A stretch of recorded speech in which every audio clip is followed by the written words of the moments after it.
बताइएगा क्या इन्फॉर्मेशन इस हवाले से भी सामने आई है, किस किस्म का इस्तकबाल किया जाएगा और अब तक किन किन इनामात की नवाजिशात उन पर कर दी गई हैं, बरसात कर दी गई है?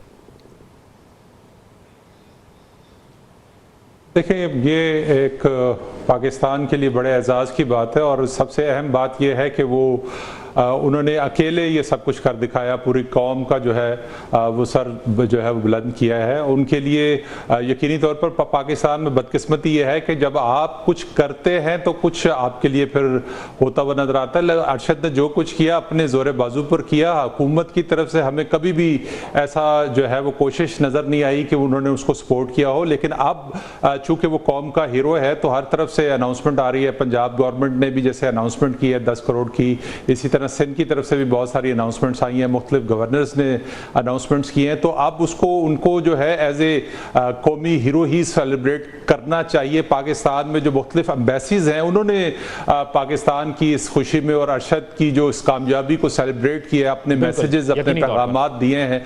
तो सबसे इंपॉर्टेंट चीज़, जैसे शौकत बसरा साहब कह रहे थे कि पाकिस्तान में जो स्पोर्ट्स है पॉलिटिक्स हमेशा से रही है। एक साहब थे जिनका नाम आरिफ हसन था, वो 20 साल से ओलंपिक एसोसिएशन के सदर थे और बदकिस्मती है कि आसिफ साहब ने उनका जिक्र भी किया इदारे हैं उनके साइज रहे हैं। जी जी बिल्कुल ऐसे ही है। तो अब आप फुटबॉल देख लें, आप और जो है मास वाई क्रिकेट के, आपको क्रिकेट में भी जो है आपको एक पॉलिटिकल शख्सियत आपको नजर आती है, वो कर रहे हैं। तो पाकिस्तान में बदकिस्मती से हमेशा से स्पोर्ट्स पे जो है पॉलिटिसाइज रही है, पॉलिटिकल लोगों का कब्जा रहा है, जिसकी वजह से हमारा टैलेंट जो है वो जाया हो रहा है। पाकिस्तान में टैलेंट की कमी नहीं है, ऐसी है, पाकिस्तान में टैलेंट की कमी नहीं है। हम आदिल साहब यकीनी तौर पर ये भी नहीं कहते कि आप क्रिकेट पर इन्वेस्टमेंट ना करें। हम ये चाहते हैं कि जिस तरह क्रिकेट को फोकस किया जाता है बाकी स्पोर्ट्स को भी उस तरह फोकस किया जाए ताकि वो लोग भी डेवलप होकर सामने आए। हॉकी हमारा नेशनल गेम है।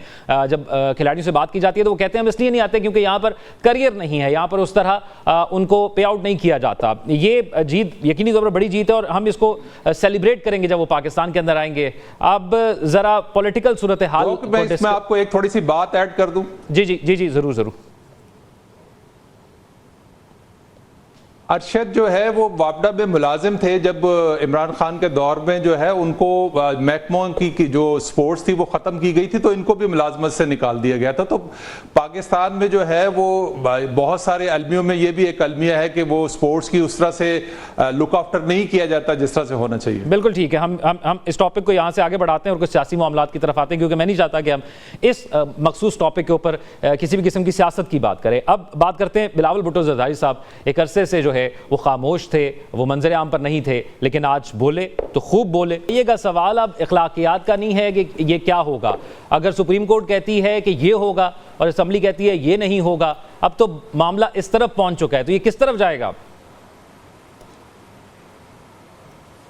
देखिए, इसमें तो कोई दो राय नहीं है कि अदलिया के बहुत सारे फैसले जो हैं उसकी वजह से मुल्क में जो है वो बहरान पैदा हुआ है। इससे पहले 63A का फैसला था, उस पर भी पंजाब में बहरान पैदा हुआ, कहा गया कि ये आइन को रीराइट किया गया। अब फिर जो फैसला आया है वो गो के अभी तक शॉर्ट ऑर्डर है और अभी बेंच ने अभी उसका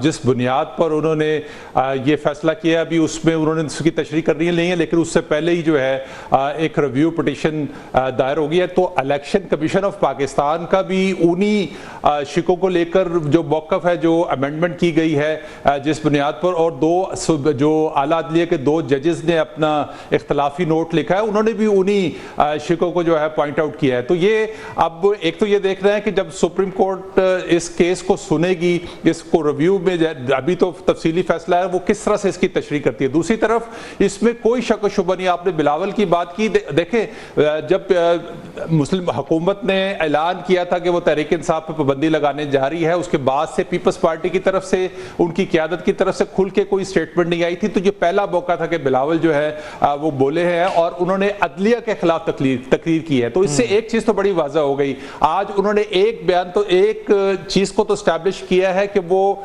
इस वक्त लड़ाई चल रही है 2 इदारों के दरमियान, एक स्टैब्लिशमेंट है और दूसरी अदलिया है। तो उन्होंने एस्टैब्लिशमेंट की, सपोर्ट की जो है वो बात की है और अदलिया की मुखालफत की है। तो आने वाले दिनों में भी इसी तरह नजर आ रहा है कि पार्लियामेंट फ्रंट फुट पे होगी और अदलिया के साथ उनका जो है वो इख्तलाफ होगा। अब देखना है कि अदालत जो है वो किस तरह से अपने फैसले पर अमल दरामद करा सकेगी। इस सारी से पहले हमने इंतखाबात के मामले बिल्कुल में ऐसे ही है। मैं इंतखाबात के मामले पर हमने तो इलेक्शन नहीं हो सके, बिल्कुल ऐसे ही है। और ऐसा लगता है कि इस वक्त पाकिस्तान के अंदर सबसे जो मजबूत इदारा है वो इलेक्शन कमीशन ऑफ पाकिस्तान है, क्योंकि जो जिसका जिक्र आपने किया कि उनको कहा गया इंतखाबात कराए, नहीं कराए गए, उसके बाद फिर ये डिसीजन आया। तो इसमें भी जो है उन्होंने कहा कि हमें ये इख्तलाफात मौजूद हैं और फिर कानून साजी हो जाती है इस तमाम सूरत हाल के अंदर।